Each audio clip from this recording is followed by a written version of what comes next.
नमस्कार, स्वागत है आप सभी का। आप देख रहे हैं इंडिया डेली। मैं हूं आपके साथ गीतू चौहान और आइए शुरुआत करते हैं हमारे स्पेशल न्यूज बुलेटिन की, जो है गुड मॉर्निंग इंडिया। तो हमारे इस खास बुलेटिन में हम आपको दिखाएंगे देश दुनिया की तमाम अहम खबरें, वो भी एकदम अलग अंदाज में। बड़ी और अहम खबरों के साथ हम आपको बताएंगे देश का मूड, आम आदमी के लिए जरूरी बातें, और इसके अलावा गुड मॉर्निंग इंडिया में आप देखेंगे सोच की बात, जहां हम आपको बताएंगे वो खबर जो सबसे ज्यादा चर्चा में है, जो देश में बहस का मुद्दा बनी हुई है। और फिर बात होगी दुनिया की, जहां हम आपको दिखाएंगे दुनिया की तमाम बड़ी खबरें। तो आइए शुरू करते हैं आपका खास बुलेटिन गुड मॉर्निंग इंडिया। और आइए अब शुरुआत करते हैं हमारे खास बुलेटिन गुड मॉर्निंग इंडिया की। तो आइए हम आपको बता दें कि बुलेटिन में आज क्या कुछ खास रहने वाला है। बुलेटिन में सबसे पहले बात होगी पीएम मोदी के वाराणसी के दौरे की। पीएम मोदी 2 दिन के वाराणसी दौरे पर रहने वाले हैं और इस दौरान पीएम काशी से देश को रेल यातायात के क्षेत्र में एक बड़ी सौगात देने वाले हैं। तो पीएम मोदी 4 नई वंदे भारत एक्सप्रेस ट्रेनों को हरी झंडी दिखाकर रवाना करेंगे। दूसरी खबर में बात करेंगे बिहार चुनाव में इस बार 75 साल का रिकॉर्ड टूट गया है। बिहार के वोटर्स ने मतदान का नया इतिहास रच दिया है। तो बिहार चुनाव के पहले चरण में 64.66% वोटिंग हुई है। मुजफ्फरपुर और समस्तीपुर में सबसे ज्यादा मतदान, कई जिलों में हिंसा और ईवीएम खराबी की घटनाएं भी हुई है। तो तीसरी खबर में बात करेंगे अमेरिकी राष्ट्रपति डोनाल्ड ट्रंप की। डोनाल्ड ट्रंप ने एक बार फिर पीएम मोदी की तारीफ की है, साथ ही संकेत दिया है कि दोनों देशों के बीच व्यापार संबंधों को मजबूती देने के लिए जारी प्रयासों को आगे बढ़ाने के लिए वो अगले साल भारत की यात्रा पर आ सकते हैं। तो चौथी और आखिरी खबर में बात करेंगे पाकिस्तान अफगानिस्तान की। पाकिस्तानी सेना ने एक बार फिर तालिबान लड़ाकों पर फायरिंग की है और इस दौरान पाकिस्तानी सेना ने मोर्टार से अफगानिस्तान के आम घरों को भी निशाना बनाया। तो पाकिस्तान की ओर से फायरिंग स्पिन बोल्डक सीमा पर की गई है। तालिबान की तरफ से इस हमले का जवाब दिया गया है। तो इन 4 खबरों पर हमारी नजर रहेगी, आपको एक एक कर विस्तार से बताएंगे। तो आइए शुरुआत करते हैं। भारत सरकार देश में आधुनिक रेल नेटवर्क का विस्तार तेजी से आगे बढ़ाने की कवायद में जुटी है और इस दिशा में प्रधानमंत्री नरेंद्र मोदी आज 2 दिवसीय दौरे पर जाएंगे और इस दौरान यात्रियों की सुविधा, समय बचाने और पर्यटन उद्योग को बढ़ावा देने के लिए ट्रेन की बड़ी सौगात भी देंगे। तो पीएम मोदी अपने काशी दौरे के दौरान 4 वंदे भारत ट्रेनों की सौगात देंगे और इसमें एक वाराणसी से खजुराहो वंदे भारत एक्सप्रेस की सौगात खास काशी वासियों के लिए होगी। तो पीएम के कार्यक्रम में बनारस स्टेशन पर शहर के लोगों को संबोधित करना भी प्रस्तावित है। पीएम मोदी 7 नवंबर की शाम लगभग 5 बजे 2 दिवसीय दौरे पर काशी पहुंच रहे हैं। पीएम मोदी विशेष विमान से लाल बहादुर शास्त्री अंतर्राष्ट्रीय एयरपोर्ट बाबतपुर आएंगे और यहां राज्यपाल आनंदीबेन पटेल और सीएम समेत अन्य लोग पीएम मोदी की अगवानी करेंगे। पीएम मोदी एयरपोर्ट से बरेका जाएंगे। वहीं 8 नवंबर को पीएम मोदी बनारस स्टेशन से देश को 4 वंदे भारत एक्सप्रेस की सौगात देंगे। इनमें एक विशेष ट्रेन वाराणसी से खजुराहो के बीच चलेगी, जो काशीवासियों और पूर्वांचल के लिए एक बड़ा उपहार मानी जा रही है। तो देखिए, 4 वंदे भारत ट्रेनों की सौगात मिलने जा रही है। काशी के लिए ये खास है और ऐसे में जिस तरह से पीएम मोदी काशी दौरे पर जा रहे हैं, तो ये कह सकते हैं कि एक बड़ी सौगात है और इसका लाभ पूरे देश को मिलने जा रहा है। तो काशी के लिए ये 4 वंदे भारत, और जिसका बेसब्री से पहले से भी इंतजार किया जा रहा था, और ये विशेष ट्रेन वाराणसी से खजुराहो के बीच चलने जा रही हैं, तो जो काशीवासियों और पूर्वांचल के लिए एक बड़ा उपहार मानी जा रही हैं। तो जो लोग काशी जाना चाहते हैं और वहाँ दर्शन करना चाहते हैं, तो उनके लिए एक तरह से ये बहुत ही बड़ी सौगात है।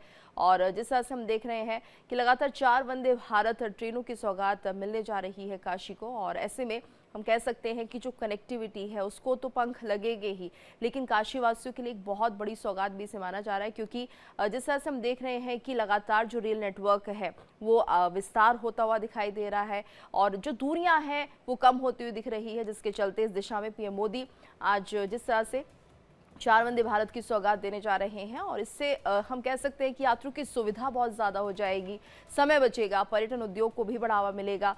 जो लोग काशी जाना चाहते हैं लेकिन दूरी की वजह से नहीं जा पाते, उनके लिए बड़ी सौगात है कि वो कम से कम अब बनारस पहुंच सकते हैं और बाबा विश्वनाथ के दर्शन कर सकते हैं।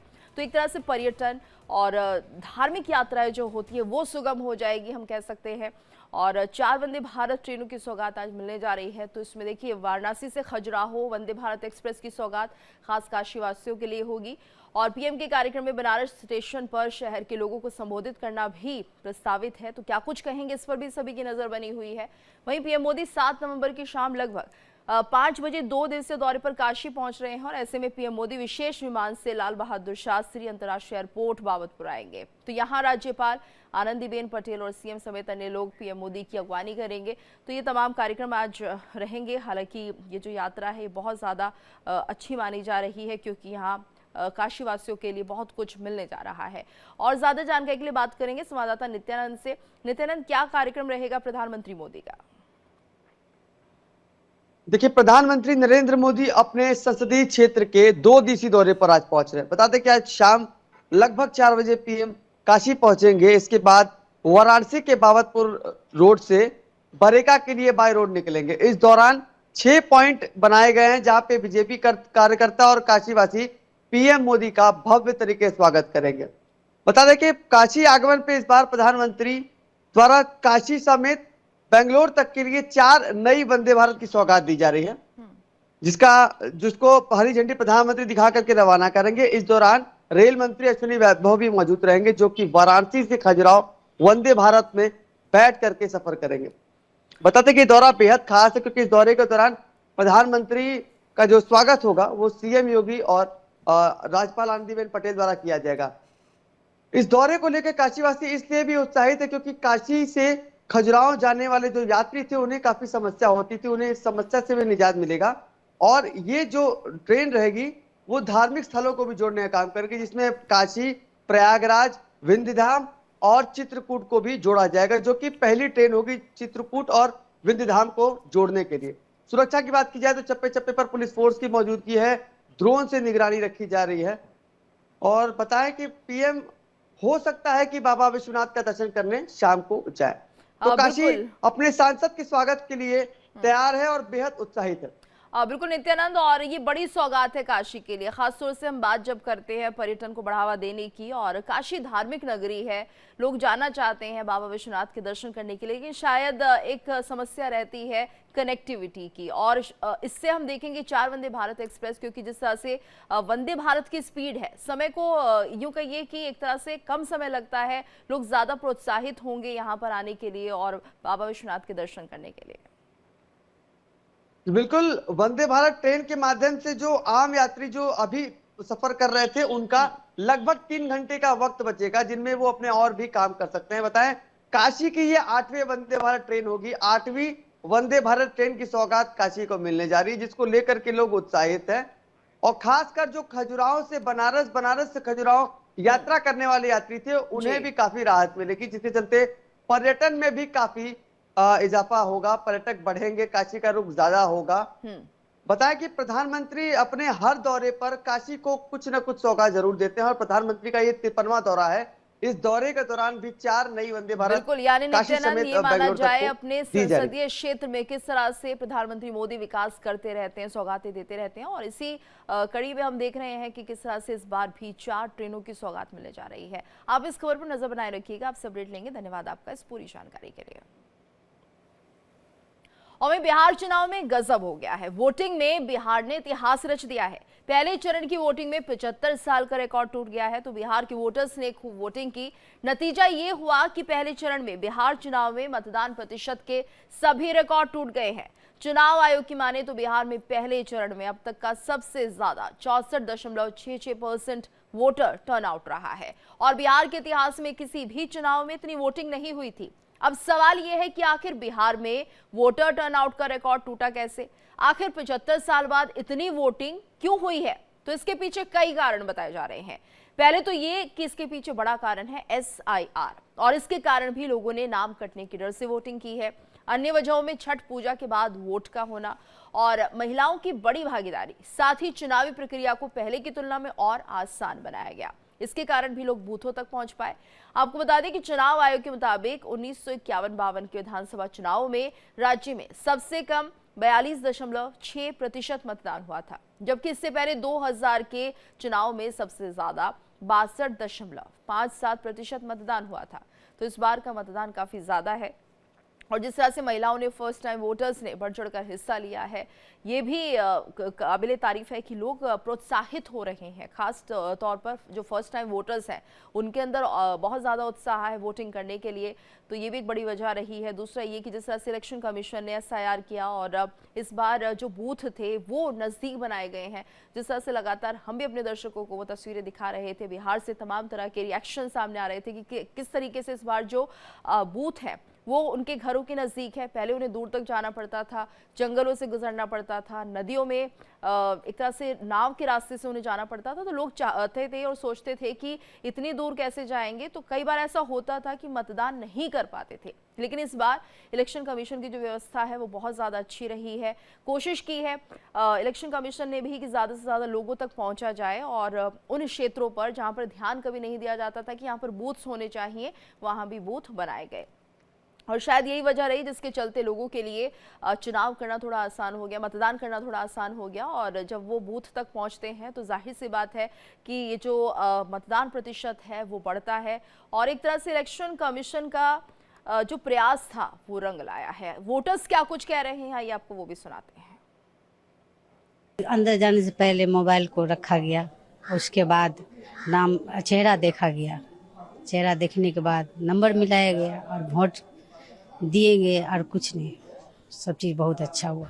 चेहरा की फेस की पहचान, चेहरे की पहचान की जा रही है कि बुर्के के अंदर, नकाब के अंदर कहीं कोई दूसरी औरत तो नहीं है। तो ये सही है, जिसका जो अपना अधिकार है वही नहीं इसके रहेगा, तो उसका जिसका जो है वही चेक कर करके कोई गलत नहीं हो रहा। बुर्का हटा के देखा चेहरा, उसके बाद वोट गिराए, उसके बाद आए तो बुर्का नीचे गिराए। रोका जा सकता है इससे, तो बुर्का जो चेक हो रहा है तो उससे तो रोका ही जा रहा है।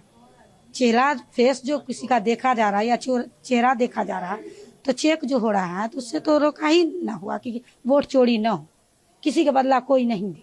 बहुत अच्छा लगा सर। पहले मेरा ड्यूटी पड़ता था, BLO में भी काम करते थे सर, तो जंगल पार करके गाय घाट जाना पड़ता था हमको वहाँ ड्यूटी पर, और अब थोड़ा नजदीक में है तो अच्छा लग रहा है। गाय घाट जाते थे सर, बहुत मुश्किल से जाते थे सर, गाड़ी भेजता था वहाँ से, तब जाती थी सब महिला सर। सबसे पहले तो खुशी हो रहा है बहुत कि पहली बार वोट दिए यहाँ पे, खुशी बहुत। और यहाँ लगभग जब से मतलब यहाँ पे पढ़ाई वढ़ाई का कुछ व्यवस्था नहीं था, इसलिए हम बाहर पढ़ते थे। और 18 साल, 2 साल पहले मतलब 18 साल हो गया था मेरा, बट वोटिंग कभी किए नहीं थे कि वो जंगल पार होता था घंटा में, डर वर ये सब के कारण। बट इस बार जो हम लोग का गवर्नमेंट है यहाँ पे सुविधा दिया, तो इस बार चांस मिला, मौका मिला, तो यहाँ के वोट दिए तो बहुत खुशी मिला। अभी तो कह रहे हैं इस बार वोट फॉर चेंज की सरकार कुछ बदले, कुछ नया, और युवा के लिए कुछ नया करे। उसी हिसाब से हम वोटिंग भी किए हैं, देखते हैं क्या होता है। बहुत अच्छा लग रहा है, हरा भरा भी है, दया दृष्टि भी, आप लोग आए, बड़ी खुशी में है हम लोग। कोई दिक्कत नहीं। और यहाँ पर वोट हुआ तो बहुत खुशी में, बूढ़ा पुरानी सबको आकर के यहाँ देगा, नहीं तो बहुत आदमी छूट जाता था गंगटा जाने से। जी सर। और वहीं प्रधानमंत्री नरेंद्र मोदी ने बिहार विधानसभा चुनाव के पहले चरण में मतदान के बीच NDA की जीत पर पूरा भरोसा जताया है। उन्होंने कहा कि लोगों का जबरदस्त उत्साह दिखता है और ऐसे में ये भी दिखाता है कि बीजेपी को अभूतपूर्व बहुमत मिलेगा। तो PM मोदी ने सोशल मीडिया प्लेटफॉर्म X पर लिखा, बिहार विधानसभा चुनाव में पहले चरण की वोटिंग में NDA ने भारी बढ़त हासिल कर ली है और इसके साथ ही दूसरे चरण में भी हर तरफ उसकी लहर नजर आ रही है। तो देखिए जिस तरह से यहाँ पर PM मोदी ने पूरा भरोसा जताया है कि जीत NDA की होगी, क्योंकि जिस तरह से वोटिंग हुई है और एक तरह से मतदान का प्रतिशत बढ़ा है, तो इससे साफ जाहिर होता है कि NDA अपनी जीत का दावा इसलिए कर रही है कि हमारी जो योजनाएं हैं उसे लेकर लोगों के अंदर खुशी है, लोग आश्वस्त हैं कि दोबारा से अगर NDA जीतेगी तो प्रदेश का भला होगा। वहीं अक्सर ये भी कहा जाता है कि अगर भारी मतदान होता है तो सत्ता परिवर्तन देखने को मिलता है। तो यहाँ पर जिस तरह से PM मोदी ने अपनी जीत का भरोसा जताया है और जो आंकड़े हमेशा कहते हैं कि भारी मतदान के बाद एक तरह से सत्ता परिवर्तन हो जाता है, तो ये देखना होगा कि क्या कुछ जनता के मन में है। और समय ज़्यादा दूर नहीं है, 14 नवंबर को सारी तस्वीर साफ हो जाएगी। लेकिन इस बार जिस तरह से वोटिंग हुई है, इलेक्शन कमीशन ने जो तैयारी की है वो हम कह सकते हैं रंग लाई है।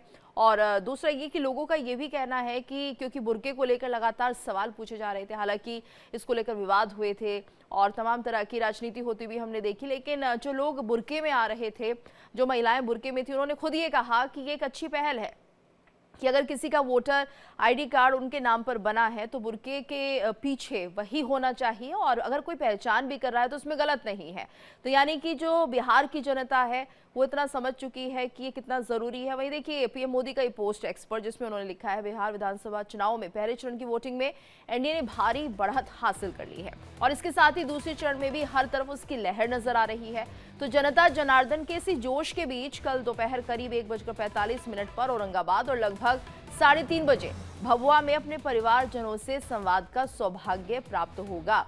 यानी यहाँ पर पीएम मोदी ने अपना अगला कार्यक्रम क्या है उसका भी जिक्र कर दिया है। औरंगाबाद रहेंगे, फिर भभुआ में उनकी रैली है और वहाँ पर लोगों के बीच होंगे, तो संबोधन भी करेंगे, बातचीत भी उनकी हो सकती है। तो जिस तरह से पीएम मोदी ने पोस्ट किया है और जीत के प्रति भरोसा जताया है, वहीं पहले चरण की वोटिंग में अगर इस तरह का उत्साह दिख रहा है तो दूसरे चरण की वोटिंग में भी ऐसा ही होना चाहिए। इस तरह का आश्वासन भी अब दिखाई दे रहा है, लोगों में भरोसा बढ़ता हुआ दिख रहा है मतदान को लेकर। और इलेक्शन कमीशन ने जो मेहनत की है, एसआईआर को लेकर जिस तरह से काम किया है, उससे यही समझा जाए कि इलेक्शन कमीशन की मेहनत रंग लाई है, क्योंकि जो बूथ है वो बढ़ते हुए दिखाई दिए, यानी कि मतदान केंद्रों की बढ़ोतरी हुई है। वहीं भारत और अमेरिका के बीच ट्रेड डील पर बातचीत जारी है। खुद अमेरिकी राष्ट्रपति डोनाल्ड ट्रंप ने भी इसकी पुष्टि की है। तो ट्रेड डील पर बातचीत के बीच डोनाल्ड ट्रंप ने एक बार फिर पीएम मोदी को अपना महान दोस्त बताया है। उन्होंने अपनी संभावित भारत यात्रा को लेकर भी हिंट दिया। डोनाल्ड ट्रंप ने कहा कि पीएम मोदी उनके दोस्त हैं, वो महान व्यक्ति हैं और अगले साल वो भारत आ सकते हैं। तो अमेरिकी राष्ट्रपति डोनाल्ड ट्रंप ने व्हाइट हाउस में पत्रकारों से बातचीत के दौरान संकेत दिया कि वो अगले साल भारत का दौरा कर सकते हैं।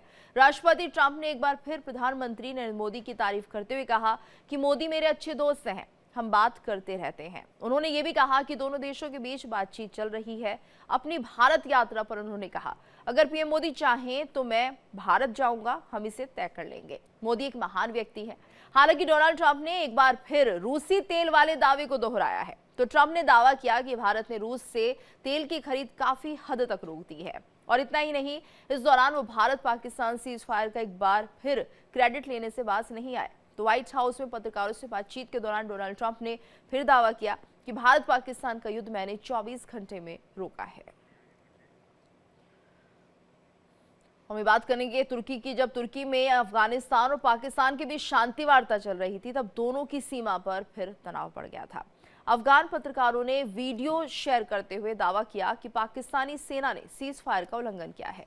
जानकारी के मुताबिक तुर्की में दोनों देशों के बीच शांति वार्ता शुरू होते ही पाकिस्तानी सेना ने सीज फायर का उल्लंघन कर दिया और चमन बॉर्डर क्रॉसिंग अफगानिस्तान के कंधार प्रांत के स्पिन बोल्डक को जोड़ती है। और यहाँ के लुकमान गांव में पाकिस्तानी सेना ने सीज फायर का उल्लंघन करते हुए अफगानिस्तान के सैन्य ठिकानों पर फायरिंग शुरू कर दी है। तो पाकिस्तानी सेना ने अफगान सेना पर हमले के अलावा गांव में स्थित एक शॉपिंग कॉम्प्लेक्स को भी निशाना बनाया। गोलीबारी में अफगानिस्तान के 5 नागरिकों की मौत हो गई और 6 घायल बताए जा रहे हैं, जिसके बाद पूरे इलाके में भगदड़ जैसी स्थिति बन गई। दोनों देशों की सेनाओं ने एक दूसरे पर अंधाधुंध फायरिंग की है। 19 अक्टूबर को दोनों देशों के बीच दोहा में हुई पहली दौर की बातचीत के बाद सीज फायर करने पर सहमति बनी थी और इसके बाद दूसरे दौर की वार्ता में सीज फायर को 6 नवंबर तक बढ़ाने पर सहमति बनी थी। और अब तीसरे दौर की वार्ता शुरू होते ही पाकिस्तानी सेना ने सीज फायर का उल्लंघन करते हुए अफगानिस्तानी सेना और रिहायशी इलाकों पर फिर से हमला कर दिया है। और ज्यादा जानकारी के लिए बात करेंगे संवाददाता रमन सैनी से। रमन, फिलहाल जिस तरह से हम देख रहे हैं कि एक बार फिर आम नागरिकों को निशाना बनाया गया है, पाकिस्तान ने हमला किया है, क्या कुछ जानकारी इसको लेकर? बिल्कुल, देखिए कल देर शाम जो है वो पाकिस्तान की सेना की तरफ से अफगानिस्तान के बॉर्डर पर जो स्पिन बोल्डर का इलाका पड़ता है कंधार में, वहां पर फायरिंग की गई है। और न केवल फायरिंग की गई है बल्कि मोटार से भी शेलिंग की गई है और अफगानिस्तानी फोर्सेस के साथ साथ में जो सिविलियंस हैं उनको भी निशाना बनाया गया है। और इसमें जो जानकारी निकलकर सामने आ रही है कि अभी तक 5 सिविलियंस की इसमें मौत हुई है, 6 सिविलियंस जो है वो जख्मी है। तो इस जिस तरीके से हम देख रहे हैं कि तीसरे दौर की वार्ता जो है इस्तांबुल में तुर्की और कतर के मीडिएशन के साथ शुरू हुई थी कल देर शाम, और उसी बीच पाकिस्तान की तरफ से ये युद्ध विराम का उल्लंघन करते हुए दोबारा से निशाना बनाया गया है अफगानिस्तान के इलाके को। तो इसको लेकर एक गुस्सा जो है जरूर अफगानिस्तान के अंदर देखने को मिल रहा है। लेकिन फिलहाल अफगानिस्तान के जो स्पोक्स पर्सन हैं उन्होंने साफ तौर पर कहा है कि देखिए ये हमला हम पर जरूर हुआ है। जबीदुल्लाह मुजाहिद जो है उनके स्पोक्स पर्सन, उनकी तरफ से कहा गया कि ये है पाकिस्तान की तरफ से मीडिएशन के बातचीत जो चल रही है उसी बीच में ये हम पर हमला किया गया है, जो अपने आप में ये बताता है कि पाकिस्तान किस तरीके से कह सकते हैं कि बैकस्टैप करने के लिए हमेशा से जाना जाता है, चाहे वो हिंदुस्तान फोर्सेस हो या फिर अफगानिस्तान फोर्सेस हो। उनसे जो वादे करता है उन वादों पर कभी भी खरा नहीं उतरता है। लेकिन ये भी उन्होंने कहा है कि अभी तक अफगानिस्तान की तरफ से किसी भी तरीके का रिटेलिएशन नहीं किया गया है। हम अभी रिस्ट्रेन बरत रहे हैं क्योंकि एक तरफ इस्तांबुल के अंदर जो है वो दोनों देशों के जो इंटेलिजेंस चीफ हैं उनके बीच में बातचीत चल रही है, तो हम अभी किसी तरीके का रिटेलिएशन हमने नहीं किया, हम संयम बरत रहे हैं। लेकिन अगर इस तरीके की कार्रवाई जारी रही तो फिर निश्चित रूप में अफगानिस्तान भी अपनी संप्रभुता के लिए जो है वो कदम उठाएगा और पाकिस्तान के ऊपर जो है वो हमला किया जाएगा। लेकिन निश्चित रूप में एक बड़ा आप ये कह सकते हैं कि पाकिस्तान की तरफ से कहीं ना कहीं प्रोवोकेशन है ये अफगानिस्तान के लिए, क्योंकि हमने देखा कि बातचीत शुरू होने से ठीक पहले पाकिस्तान के डिफेंस मिनिस्टर ख्वाजा आसिफ की तरफ से कहा गया कि अगर बातचीत नहीं बनी तो फिर हमारे लिए जो होगा वो देखा जाएगा, के लिए पूरी तरीके से तैयार है और उसमें हमें किसी भी तरीके का जो है वो संयम नहीं बरतेंगे। तो यानी कि आप ये समझिए कि जब वार्ता शुरू होनी थी उससे पहले पाकिस्तान के डिफेंस मिनिस्टर की तरफ से प्रोवोकेशन, और वार्ता शुरू होने के चंद घंटों पहले जिस तरीके से पाकिस्तान की फोर्सेस की तरफ से प्रोवोकेशन किया गया, तो इससे आप अंदाजा लगा सकते हैं कि पाकिस्तान पर किसी भी तरीके से भरोसा जो है वो नहीं किया जा सकता। हालांकि देर शाम ये जो बैठक हुई है, अभी तक बैठक का क्या कुछ नतीजा निकल कर आया है उस पर अभी कोई ज्यादा रोशनी जो है वो दोनों देशों के प्रवक्ताओं की तरफ से नहीं डाला गया। लेकिन उम्मीद यही जताई जा रही थी कि जो 6 तारीख तक, 6 नवंबर तक सीज फायर को एक्सटेंड करने की बात कही गई थी और 6 तारीख को दोनों देशों के जो इंटेलिजेंस चीफ हैं वो दोनों मुलाकात करेंगे और उनके मुलाकात करने के बाद कहीं ना कहीं बात और आगे बढ़ सकती थी, सीज फायर और आगे एक्सटेंड हो सकता था। लेकिन जो पाकिस्तान का रवैया जिस तरीके से पाकिस्तान ने अपनाया है उससे कहीं ना कहीं सवाल जरूर खड़े हो रहे हैं और इन्हीं सवालों के बीच में ये वार्ता जो है वो आगे बढ़ रही है। अब देखना ये होगा कि अगर अफगानिस्तान रिटेलिएशन करता है तो निश्चित रूप में एक बार फिर दुरंत लाइन जो पाकिस्तान और अफगानिस्तान के बीच में एक सीमा रेखा बनी हुई है, जिसको हमेशा से अफगानिस्तान जो है वो सीमा रेखा की मान्यता देने से इनकार करता है। वो एक कह सकते हैं कि दोनों देशों के बीच में कॉन्फ्लिक्ट का एक जोन बना हुआ है। उस जोन में अगर दोबारा से फायरिंग पाकिस्तान की तरफ से होती है तो इसका रिटेलिएशन निश्चित रूप में अफगानिस्तान की फोर्सेस भी करेंगे और अफगानिस्तान के फोर्सेस और अफगानिस्तान की जो तालिबान की सरकार है उसने ये स्पष्ट कर दिया है कि इस बार जो हमारी तरफ से हमला होगा तो आप ये समझिए कि वो बहुत करारा प्रहार होगा, क्योंकि पिछली बार अक्टूबर के महीने में जब दोनों देशों के बीच में कॉन्फ्लिक्ट हुआ था तो महज 10% अपनी पावर के साथ अफगानिस्तान ने पाकिस्तान के इलाके पर हमला बोला था। लेकिन इस बार 100% ताकत के साथ अगर अफगानिस्तान हमला करेगा तो फिर पाकिस्तान दोबारा से कहीं ना कहीं दूसरे देशों की शरण में जाता हुआ दिखाई देगा, जिस तरीके से पहली बार भी उन्होंने अमेरिका, कतर और जो तुर्की है इनसे मध्यस्थता करने की मांग की थी और कहा था कि हमारे लोगों को जो बंधक बनाया गया है उनको छुड़ाया जाए। तो एक तरफ पाकिस्तान जो है वो बातचीत करने की पेशकश करता है, शांति रखने की बातचीत करता है, दूसरी तरफ से प्रोवोकेशन करता है। तो ये एक पुराना इतिहास पाकिस्तान का रहा है। लेकिन देखना ये होगा कि अब ये दोनों देशों के बीच में जो बैठक चल रही है उसमें क्या कुछ आखिरकार नतीजा निकल पाता है। जी गीतू।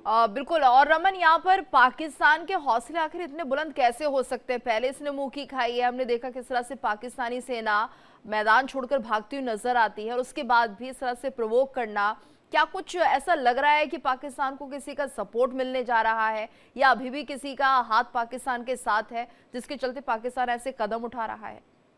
देखिए, निश्चित रूप में जिस तरीके से अमेरिका और पाकिस्तान के बीच में इस समय एक बातचीत जो है वो चल रही है और जो अफगानिस्तान का बहराम एयरबेस है उस पर कब्जा करने को लेकर जिस तरीके से अमेरिका ने पहले ही यूएस के डोनाल्ड ट्रंप जो है प्रेसिडेंट, उन्होंने पहले ही स्पष्ट कहा कि हमें उस पर कब्जा चाहिए और उसके लिए वो पाकिस्तान की मदद भी ले रहे हैं। हाल ही फिलहाल में हमने देखा था कि यूएस के कुछ ड्रोन जो है वो अफगानिस्तान के उस इलाके हुए थे और पाकिस्तान की धरती का इस्तेमाल, एयर स्पेस का इस्तेमाल करते हुए वो ड्रोन जो है वो जाकर वहां गए थे। तो कहीं ना कहीं एक एज ए स्ट्रेटेजिकल लोकेशन के तौर पर अमेरिका पाकिस्तान का इस्तेमाल जो है वो पहले भी करता रहा है और अभी भी करता हुआ नजर आ रहा है। और जिस तरीके से अगर हम देखें तो एक जुगलबंदी डोनाल्ड ट्रंप के बीच में या फिर आसिम मुनीर के बीच में और शहबाज शरीफ के बीच में पिछले दिनों बैठकों के बीच में हमने देखा है, तो वो कहीं ना कहीं उनको ये भरोसा है कि अगर हम हमला करते हैं, क्योंकि अगर पाकिस्तान ने हमला किया और रिटेलिएशन अफगानिस्तान की तरफ से होता है और पाकिस्तान दोबारा जाता है अमेरिका के पास, तो ये कहेगा कि देखिए हम तो